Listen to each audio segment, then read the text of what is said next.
That's Money Brown, man. Ernest Jr. Boy, Money Brown, he get a lot of money, so I call him Money Brown. What's good, Money Brown TV? What up, what up?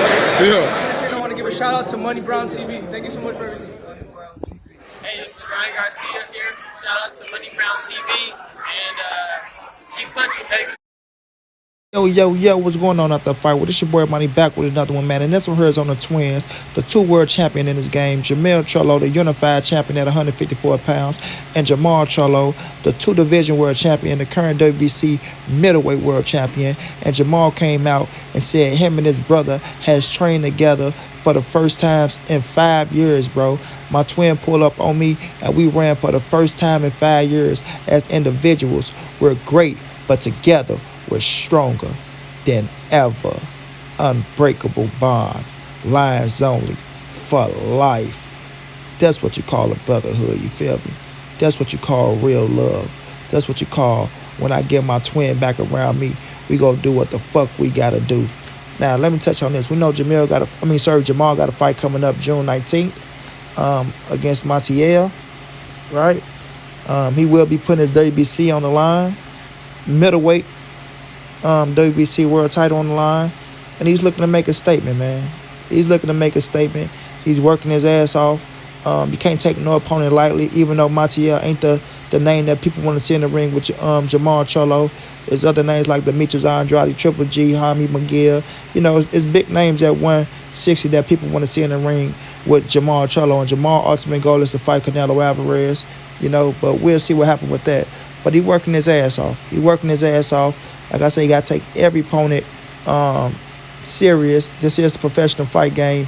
One punch can change everything. One false move can change everything, you know, on the chessboard. So, you know, he's working and he want to go out there and make a statement, bro. He want to make a statement. Now, we all know that, you know, the twins ain't been in everybody's good gracious lately. And, you know, Jermell he really pissed people off. But nonetheless, Jermell has a undisputed fight coming up with a tough, rough and rugged world champion and Brian Castano from Argentina, who just won a WBO scrap up off of Patrick Teixeira. And, you know, Jermell, he's working his ass off as well, as you can see. You know what I mean? He got Derrick James as his trainer. Ronnie Shields was his old trainer with his brother. We know Jermall Charlo still with Ronnie Shields, but Jermell has been with Derrick James for the last 5 years, if I'm not mistaken, putting in hard work, becoming the WBC world champion, then becoming a two-time WBC world champion and the unified world champion, looking to be undisputed, if I'm not mistaken, July the 17th. You know what I mean? Somewhere around that time. But, you know, he putting in the hard work. He's ready to grind. He's ready to go in there and take on a tough opponent because we know Brian Castano could win that fight. He's a bad motherfucker. But with Jermall Charlo, you know, I think it feels good to him, you know, to have his brother right there. You know, he's the bigger brother. He's the bigger brother. And we all know the situation that the twins been going through. They have been going back and forth with each other. You know, being away from each other like that, you know what I mean? And even though this your brother, you came up with him through thick and thin. Y'all motherfucking twins, and nothing is going to take that away. That's why I told people, get out of these dude business, bro. Get out of, like when y'all see them going at it back and forth on social media, things like that, man, look, get out of that business, bro. Because if you say the wrong thing, you'll get punched in your goddamn face by one of them dudes. You know what I'm saying? But nonetheless, we know they've been going back and forth, you know, having their difficulties and things of that nature, right? We seen Jermell, what he said about Ma, what he said about his wife, which I felt like was out of pocket talking about other people, women and shit like that. But they brothers, so, you know, they let it happen. But nonetheless, we seen what goes down, and then we seen Jermall say what he said about Jermell Charlo, and they had their little situations with the Lions only. You know, Jermell, he wears his heart on his sleeve, so he's really outspoken. You know, Jermall is kind of more cool and laid back, but as him being the big brother, he know what to do to push his little brother buttons. You feel me? Y'all are twins. Y'all came up, motherfucker came out the womb together. Not came up, y'all came out the womb together and then came up together. So when you the big brother and y'all go through 31 years of life together, you feel me? You know what to say to press your little brother button, man. You know what I mean? I think Maul used to press male buttons to get him ticked up and ticked off because he know how he go react and shit like that. And, you know, they had their little situation going, bro. They had their little situation going. But I feel like Maul is like, damn, I got my little brother back, man. It feel good, you know, to train with this dude, to us to get that same vibe like we used to do because, like you say, we are great individual, but we fucking just unstoppable together. You feel me? And that's that twin bond, bro. That's that brotherly love bond, and that's something that's unbreakable. It's unbreakable. Nothing can phase that. Nothing can phase that. So one thing I know about family is going to fight. That's something we all know. Family is going to fight, bro. Especially if you grew up with brothers and sisters grew up with sisters. You're going to have a fight somewhere down the line. You're not going to agree on everything. And your brother going to do something that get under your goddamn skin to where you going to be tired of it. And vice versa. You going to do something that get under his skin that he going to be tired of it. You going to come up and you going to grow up together, but it's going to make y'all stronger together. And, you know, if y'all fight each other, you know damn well what's going to happen to the next person when they try to fight y'all. You feel me?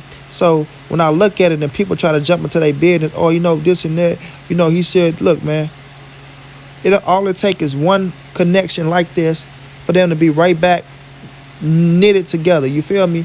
One connection like this, and I know it feel good tomorrow to have my little brother back with me, man. We training together, growing up like we used to do, preparing for world championship fights, because this was our dream, right? This was our dream as youngest, to grow up and be the first twin, well, not the first twin brother, but to be twins in the game and to make history by becoming world champions, right? Both of us holding titles at the same time, both of us dominating the sport at the same time, both of us getting rich at the same time, taking care of our family and our kids, you know what I'm saying? Making statements, putting on for the city, you know what I mean? Putting on for the city. And not only that, building our legacy. So when we're done with boxing, we are Hall of Fame fighters, and we will go down in history, and motherfuckers ain't gonna have no choice but to talk about Jermall and Jermell Charlo for the rest of their goddamn life and other lives to come. Because we on this earth until this motherfucker blow up. We gonna be a part of it because we leaving the history behind, right? Because all you leave behind is a fucking legacy anyway. When you die, you dead. But nonetheless, right? I got my little brother back, man. We running, we training together. It feels good, bro. It feels good to have that connection, because he sees something that I don't see, and with him I see something that he don't see. You know what I'm saying? And they used to be just like that. You know, both of them outside the ring cheering each other on, waiting for the next one to get that knockout or to get that W. Let him know what he need to do, pushing him forward, telling him, come on, man, you know you can do more. You know you can do more. You know what I mean? Now, the situation with them, you know, coming out, saying what they saying about other individuals in the boxing game, and they taking that heat from that, right? Rightfully so, right? But they taking that heat from that. When you're together, you don't give a fuck. You don't give a fuck. As long as I got my brother and God, I don't give a fuck what nobody got to say. I'm quite sure they got other families, but you know, they grew up together. They in this boxing game. So they not giving a fuck what nobody have to say, bro. And not saying it's a good thing, not saying it's a bad thing. But at the same time, this boxing game is 80% mental. We got to have your mental toughness together, your mental fortitude, because if it ain't there, we all know what happened in that ring. We all know how easy it can slip away, especially if you fight with just your fucking heart and not using your mind. We all know what can happen in that ring. You know, your life is on the line. You can lose your fucking life. You can lose your life. You know what I'm saying? So for them to be there picking each other up, seeing things that the other one don't see, knowing what your brother's capable of, right? That's priceless. You can't buy that shit. You can't get that nowhere else. You know what I mean? Once you got that, that's what other people want to get. That's an unbreakable bond that people needs, bro. People would die to have that type of relationship with a brother or with a sister. You know what I'm saying? Some people die to have those type of relationships, man. So when I see these dudes back together, to me, I like it. I like it a lot. I like it a lot. You know what I mean? Like I say, man, we can have our situations with people and feel a certain way about them, but as a man, you got to respect the next man. You got to respect the next man. That's why I didn't agree with that Jermell Charlo shit and what he said about Deontay Wilder. I didn't agree with what his girl said about Deontay Wilder. I feel like it was bull crap. I feel like y'all should have held y'all tongue back, and if y'all did feel like that, keep it behind closed doors, or say it at a time where it's right, where the man around where he can understand what you're saying. You feel me? Same with Jermall Charlo. He said some shit about Wilder. We all know the situation, this, that, and the third. And I feel like they should have held their tongue on that. That's just me. You understand me? That's me. If y'all feel like they cool, this, that, okay, I get it. But it don't change my respect that I have for the dudes. Know what I mean? I'm still a fan of them in the ring. I still want to see them succeed. I'm going to buy their pay-per-views. I'm going to root for them. But at the same time, that reality check has to be real. It can't be no fake, fraudulent ass shit. It's going to be a real reality check so they can get the picture and get the point. whether they agree with you or not. You know what I'm saying?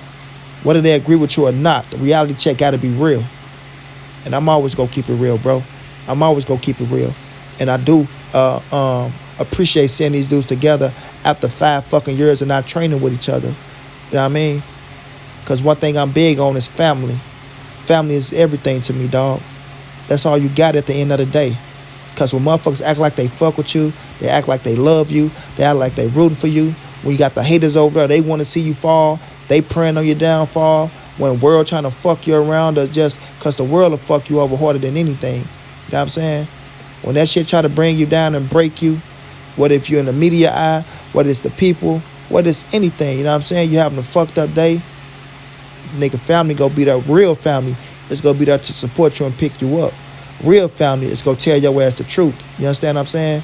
Real family ain't gonna let you slip and fuck up if you got something good going on. You know what I'm saying? So family is everything, bro. Family is everything. I'm very family oriented. You dig what I'm saying? That's why I don't worry about what cats got to say, because I know what I got coming behind me. But that's for another story. But family is everything, you dig? It's everything. And to see these dudes get back together and to see how happy they look with each other, bro, that's priceless. Money can't buy that shit. Money can't buy that shit. You know what I mean? You can't fake that shit. That's real shit right there. And I'm happy to see Maul and Mill on the same page, especially when both of them got fights coming up, because that's when you need your brother in your corner. That's when you really need your brother. You know what I'm saying? Because like I say, Mel sees something that Maul don't see. Maul sees something that Mel don't see. You put them boys together, it mash, it's click, and both of them going on, they be victorious. I repeat, both of them going on, they be victorious. They fighting on 2 separate dates, which I feel like is a good thing. It's always, but it ain't never bad when they fight, you know, on the same card, you know. And like I said, they gonna take their bumps and bruises, man. People gonna say certain shit that everybody's not gonna agree with. Sometimes you gonna be outspoken and you ain't gonna get the response that you're looking for, or it ain't gonna be the right words that people are looking for. You know what I'm saying? But at the end of the day, like I say, you gotta respect a man for a man. And I do respect Jermell and Jermall Charlo. I feel like they 2 bad motherfuckers in this boxing game. I feel like they take their craft serious. They represent the sport in the right way. They go out there and put their life on the line for entertainment purposes. And they go out there and they fucking entertain. They entertain. And that's all we can ask for. Give 100%. Don't shortchange us. Don't leave no stone unturned. You know? Protect yourself at all times. But at the same time, entertain us, bro. Give us our money worth. And both of these dudes has been doing that, bro. So now that these boys are back together, I ain't saying they back together for good, but now that they, you know, their connection is there, they train with each other. Let's just see how they fights turn out, and let's just see how, you know, they progress and move on going forward. You know what I'm saying? Because this little thing right here can turn into a big ass thing. This connection back right here, it can be a big situation for them. You know what I'm saying? And I wish them nothing but the best, man. Stay together. Stay together. I'm going to say it again and I'm going to leave y'all with this. Ain't nothing like family, bro. Ain't nothing like real love. You feel me? Deontay Wilder said it, and my mama said this all the time as well. With real love comes real peace. With real love comes real peace. So you protect your love and you protect your peace. Because at the end of the day, that's what's going to keep you sane. Shouts out to both. Good luck on June the 19th to Jermall Charlo. Good luck July, Jermell Charlo. And we'll just see how their career play out. Until then, it's your boy Money. It's the NSBC moving. Ain't nobody safe in these streets. Hit them thumbs up. Subscribe to the channel. If you want to donate, OG Money on Cash App. TreyHampton52@gmail.com on PayPal. If not, just tell a friend. Hit the subscribe button. Like, comment, share the video. Yeah, I know how your boy get down, man. Big dog status, family.